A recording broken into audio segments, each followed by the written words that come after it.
Oggi davanti al presepe di Casa Colella vorrei parlare di pace. In questo momento la pace è centrale, il mondo ha bisogno di pace, la pace fra popoli e forse Napoli un piccolo contributo lo potrebbe dare. Ecco perché oggi vorrei fare una puntata seria e vorrei analizzare le parole napoletane della pace.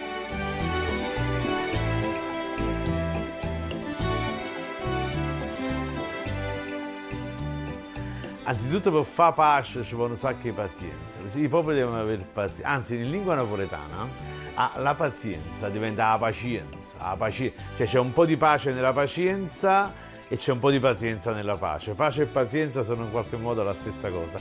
Ya facimmo pace. Ya mettimmo pace fra quei due. Mietteci pace. La pace non si deve attendere. Bisogna operare, bisogna fare qualcosa per raggiungere una condizione di pace, non bisogna semplicemente essere bravi, stare lì e bisogna mettere pace. In napoletano questo concetto di far qualcosa affinché i due popoli siano in pace, questa cosa io la trovo meravigliosa. Facciamo parapatte e pace, sembra una mitragliata in napoletano, però in realtà parapatte e pace, dai, ricominciamo tutto da capo, facciamo patta e pace. E la cultura napoletana sulla pace può dire tanto. Napoli è sempre stata una città di accoglienza, di integrazione, uno dei requisiti principali per avere la pace.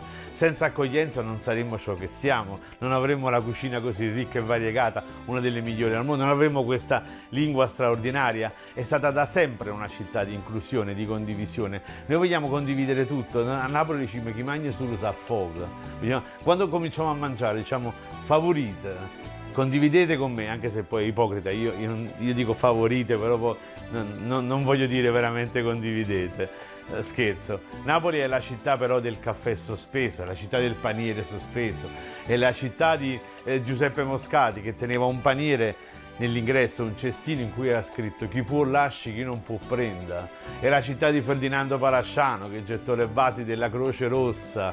Il ferito in guerra va sempre curato, di qualunque parte esso sia. È la città dell'albergo dei poveri, è la città che si è sempre presa cura finanche del Capuzzella, finanche dei crani anonimi di appestati del Seicento. Noi ci pigliamo cura di tutti quanti. Ecco perché siamo una città che ha sempre trovato un motivo per stare in pace. Però trovare pace, trovare sistemazione, in italiano si dice anche trovare ricetto. Ha trovato un po' di ricetto. E in napoletano infatti si è arricettata, Noi usiamo questo termine quando vogliamo porre fine a una giornata di lavoro. In napoletano diciamo arricettarmi fiero. Sciacquammi e cardarelle e arricettarmi fiero, dicono diciamo soprattutto gli operai. Arricettarmi fiero significa riponiamo i ferri nella cassetta, diamo ricetto, diamo pace ai ferri che hanno finora lavorato con intensità, arricettammola. Però, guarda caso, in lingua napoletana un fier è anche la pistola. E allora nel dire arricettammi fier in napoletano significa anche riponiamo le armi nelle loro custodie, facciamole tacere, diamo pace al mondo, arricettam e fier.